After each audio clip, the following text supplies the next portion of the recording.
Hey guys what's up, कैसे हैं आप सब। Welcome you all to civil service examination way to LBSNAA. और आज हम देख रहे हैं chapter number 11 of our series of Laxmikanth 6 edition.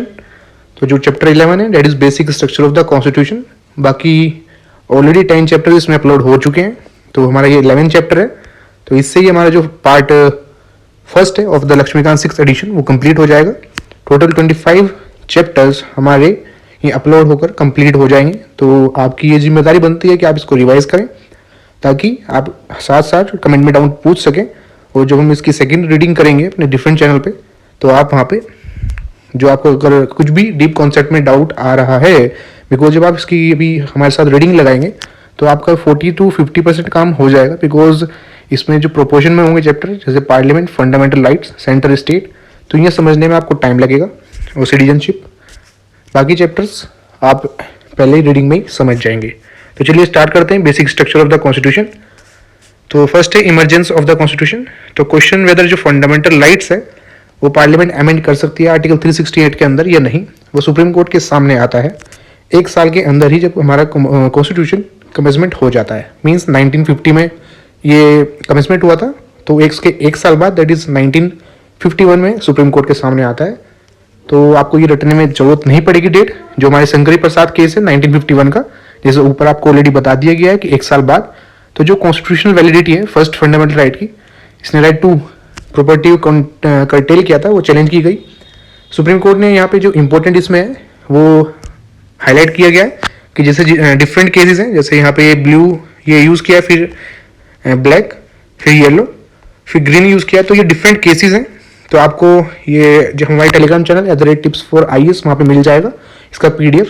तो हमने जो PDF डिज़ाइन किया है उसमें आपको प्लस 2 बेनिफिट होंगे। एक तो आपके लक्ष्मीकांत का कुछ भी इसमें आपको छूटेगा नहीं, ये नहीं कि हमने कुछ एडिट करके कम किया है शॉर्ट बनाने के लिए। सेकेंड थिंग, आपका ये 1/2 हो जाएगा बिल्कुल। लक्ष्मीकांत अगर 600-800 पेजेस की है, तो ये हमारा जो डॉक्यूमेंट है 400 या 300 पेजेस का है। तो चलिए स्टार्ट करते हैं। तो जो शंकरी प्रसाद केस का हम डिस्कस कर रहे थे, तो सुप्रीम कोर्ट ने रूल किया कि जो पावर है पार्लियामेंट की अमेंड करना कॉन्स्टिट्यूशन 368 के अंदर, उसके अंदर इंक्लूड है कि वो फंडामेंटल राइट्स को भी अमेंड कर सकती है। और जो आर्टिकल 13 के अंदर लॉ वर्ड है, उसके अंदर केवल ऑर्डिनरी लॉ है, कॉन्स्टिट्यूशनल अमेंडमेंट लॉ नहीं है। देयरफॉर जो पार्लियामेंट है वो फंडामेंटल राइट ले सकती है कॉन्स्टिट्यूशन को अमेंड करके, और वो आर्टिकल 13 के तहत उसको इनवैलिड डिक्लेयर नहीं किया जाएगा उस कानून को।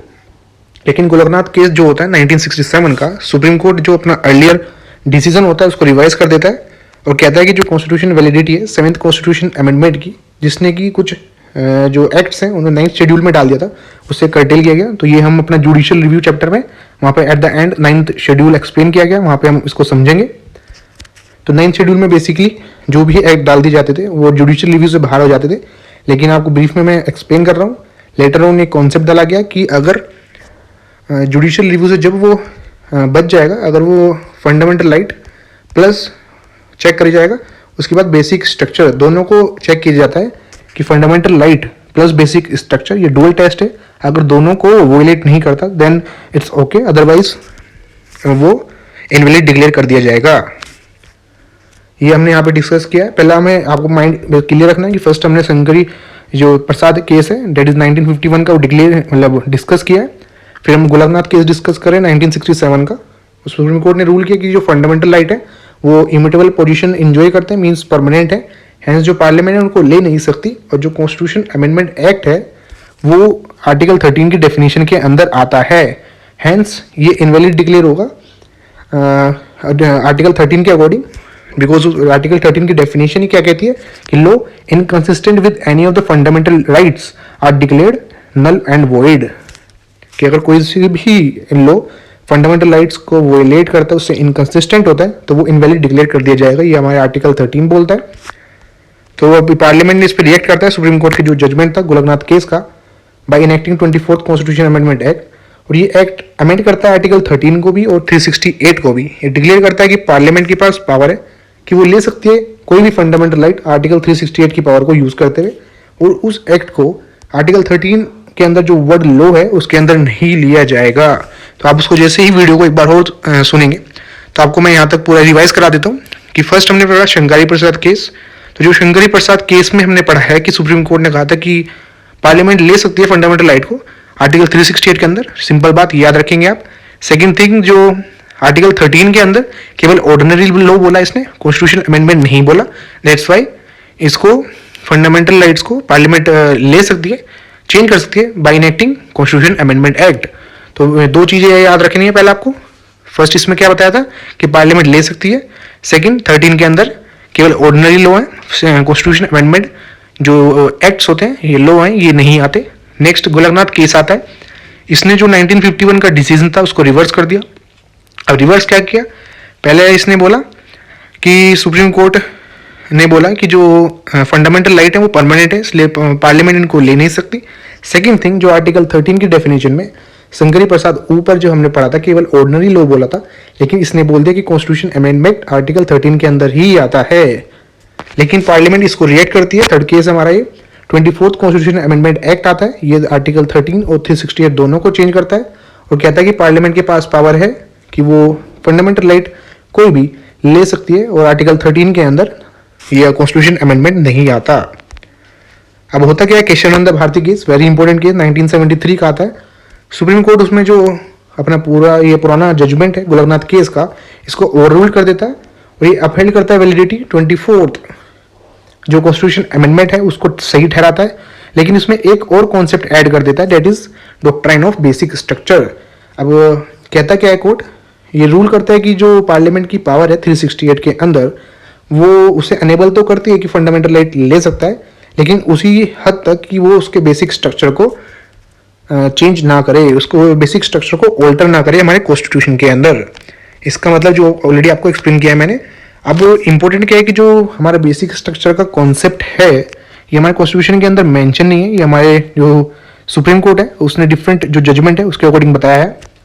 अब जो डॉक्ट्रिन है बेसिक स्ट्रक्चर का कॉन्स्टिट्यूशन का दोबारा रीअफर्म किया गया और सुप्रीम कोर्ट ने अप्लाई किया नेहरू गांधी केस में, इंदिरा गांधी नेहरू केस 1975 का, और इस केस में सुप्रीम कोर्ट ने इनवैलिड किया जो प्रोविजन था 39th कॉन्स्टिट्यूशन अमेंडमेंट एक्ट का, जिसने जो प्राइम मिनिस्टर और स्पीकर ऑफ लोकसभा का इलेक्शन के जो भी डिस्प्यूट्स थे कोर्ट के जुडिक्शन से उसको बाहर कर दिया गया था, मींस कोर्ट से उसकी जुडिशियल रिव्यू की पावर ले ली गई थी, दैट्स वाई इसको इनवैलिड डिक्लेयर कर दिया गया 39th अमेंडमेंट एक्ट को। और कोर्ट ने कहा कि जो प्रोविजन है जो पार्लियामेंट की अमेंडिंग पावर है उससे भी बियॉन्ड है, बिकॉज ये हमारे जो बेसिक स्ट्रक्चर है उससे वोलेट कर रहा है। बेसिक स्ट्रक्चर कैसे वोलेट कर रहा है, बिकॉज हम अभी आगे डिस्कस करेंगे कि जो जुडिशियल रिव्यू है वो बेसिक स्ट्रक्चर का पार्ट है।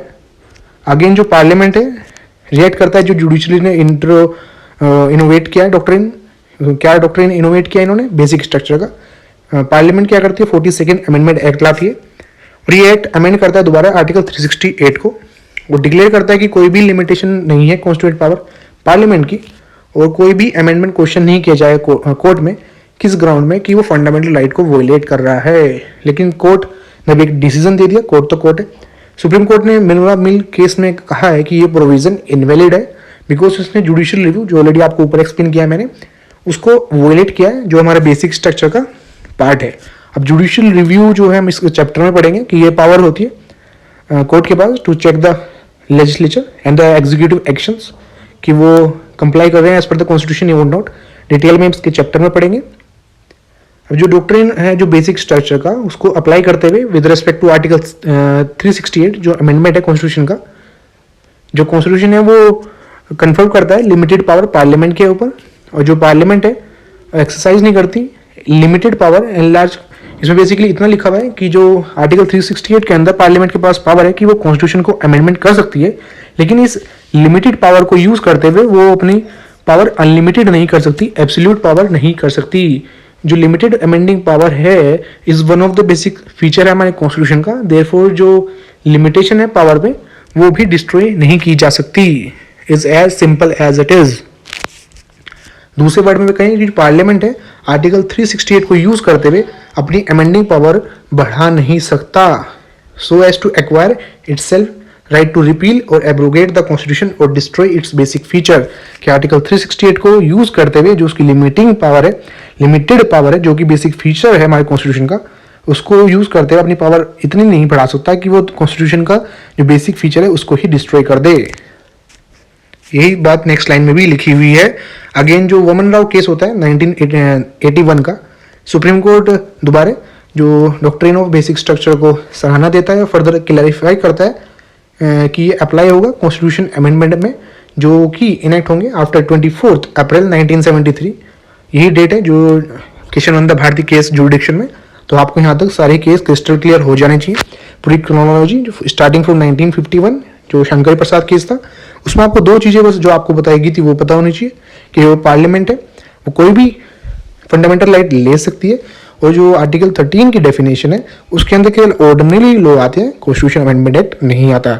अगेन फिर आप 1967 गोलकनाथ केस पढ़ेंगे, फिर आप 24th अमेंडमेंट पढ़ेंगे, देन आप मूव करते हैं जो सुप्रीम कोर्ट का इसके ऊपर वर्डिक्ट आया था, फिर हम 42nd जो पार्लियामेंट दोबारा लिया था, उसके बाद जो दोबारा मिनर्वा मिल्क केस आता है। तो ये ऐसे पूरी क्रोनोलॉजी आपको माइंड में क्लियर हो जानी चाहिए और आप वीडियो को दोबारा से बैक करके इसको समझ सकते हैं। And if you have any doubt in anything just put in the comment section, we will definitely reply you. अब एलिमेंट कौन कौन से हैं बेसिक स्ट्रक्चर के, कि जो प्रेजेंट पोजीशन है इज दैट की जो पार्लियामेंट है आर्टिकल 360 के अंदर वो किसी भी पार्ट को कॉन्स्टिट्यूशन को अमेंड कर सकती है, इंक्लूडिंग फंडामेंटल राइट को भी वो इंक्लूड कर सकती है। लेकिन अगेन जो मिनर्वा मिल्क केस में भी बोला गया था, केशवानंद भारती केस में भी, कि जो बेसिक स्ट्रक्चर है उसको वोलेट नहीं करेगी। हाउएवर जो सुप्रीम कोर्ट है उसे येट अभी क्लैरिफाई करना है, जो ऑलरेडी मैं आपको एक्सप्लेन कर रहा था कि बेसिक स्ट्रक्चर होता क्या है। तो ये कैसे जो नीचे हम 18 पढ़ेंगे कि जो मैटर्स हैं ये बेसिक स्ट्रक्चर में आते हैं, तो ये इमर्ज हो क्या है जो सुप्रीम कोर्ट के डिफरेंट जजमेंट को वही ऊपर लिखा हुआ है। तो कौन कौन से फीचर्स हैं कि जैसे सुप्रीमेसी हमारे कॉन्स्टिट्यूशन की, कि हमारी जो फेडरल है गवर्नमेंट उसमें भी हमने डिस्कस किया, नेक्स्ट पार्ट हम डिस्कस भी करेंगे। हमने जो सेलेंट फीचर में एक बार डिस्कस किया था, तो ये हमारे बेसिक स्ट्रक्चर का पार्ट है। सोवरेन डेमोक्रेटिक रिपब्लिक जो हमारे प्रीएम्बल में वर्ड्स दिए गए हैं, सेकुलर कैरेक्टर हमारे कॉन्स्टिट्यूशन का जो आपको पॉजिटिव और नेगेटिव, कि पॉजिटिव इंडिया का, नेगेटिव हमारा जो ये वेस्टर्न है सेकुलरिज्म, तो ये आपको प्रीएम्बल में एक्सप्लेन किया गया, तो ये भी बेसिक स्ट्रक्चर का पार्ट है। सेपरेशन ऑफ पावर तीनों ही ऑर्गन के बीच में, that is presidential form of government का जो डॉक्ट्रिन है, फेडरल कैरेक्टर कॉन्स्टिट्यूशन का, यूनिटरी और इंटीग्रिटी ऑफ द नेशन, तो प्रीएम्बल में भी हमने लास्ट में डिस्कस किया है। फेडरल में जो आता है फ्रेटर्निटी में, नॉट इन फेडरल। फिर आता है वेलफेयर स्टेट जो हमें टीपीएसपी में है, इस बार प्रीलिम्स 2020 में भी ये डायरेक्ट क्वेश्चन था, ऑलरेडी पहले भी ये क्वेश्चन पूछा जा चुका है। जुडिशियल रिव्यू जो ऑलरेडी ऊपर एक कॉन्सेप्ट चला है कि 39th constitution amendment act invalid क्यों डिक्लेयर किया गया था। फ्रीडम और डिग्निटी इंडिविजुअल की, ये भी प्रीएम्बल में हमारे। पार्लियामेंट्री सिस्टम, ये भी वेरी इंपॉर्टेंट, ये पार्ट है हमारे बेसिक स्ट्रक्चर का, पार्लियामेंट्री सिस्टम। तो नोटिस करेंगे इसमें पार्लियामेंट्री सिस्टम है, प्रेसिडेंशियल सिस्टम नहीं है, तो आप कंफ्यूज नहीं होंगे अगर ऑब्जेक्टिव में दे देता है। Next rule of law, article जो 14 हमने डिस्कस फंडामेंटल राइट में किया था, इसमें ट्रिक याद की थी EBL and EPL. EPL is equality, EBL equality before the law, and EPL is equal protection of the law, harmony and balance in दोनों के बीच में। ये हमारा केस था मिनर्वा मिल्स। तो हमारा Telegram channel tips for IAS search कर सकते हैं टेलीग्राम पे, या 10M एक्सपर्ट आईएएस, तो उसमें ये मेंस के रिगार्डिंग जो जजमेंट है वो दिए गए हैं, तो आप अपने आंसर राइटिंग में उसको ऐड कर सकते हैं। नेक्स्ट है प्रिंसिपल इक्वालिटी का। 14 is free and fair election, independent of judiciary, limited power जो पार्लियामेंट की है, वेरी इंपॉर्टेंट, कि यही आपको लास्ट लाइन में भी ऊपर एक्सप्लेन किया गया था। इफेक्टिव एक्सेस जस्टिस का, और प्रिंसिपल और underline fundamental right, very important, कि जो फंडामेंटल राइट है उनका जो एसेंस है वो चेंज नहीं होना चाहिए। कि जैसे बोलते हैं कि आप एक्ट रिपेल, मतलब एक्ट चेंज कर सकते हैं, अमेंड कर सकते हैं, लेकिन उसका जो प्रिंसिपल है, जो उसके पीछे जो उसकी एसेंस है, उसे आप चेंज नहीं कर सकते, वो बेसिक स्ट्रक्चर का पार्ट है। पावर सुप्रीम कोर्ट की 32 के अंदर जो कॉन्स्टिट्यूशनल रेमेडीज के रिगार्डिंग, 136 के अंदर जो स्पेशल लीव होती है, और ये 141 जो उसकी टोटल पावर होती है, एंड 142 ये हम सुप्रीम कोर्ट के चैप्टर में डिस्कस करेंगे सेपरेट आर्टिकल।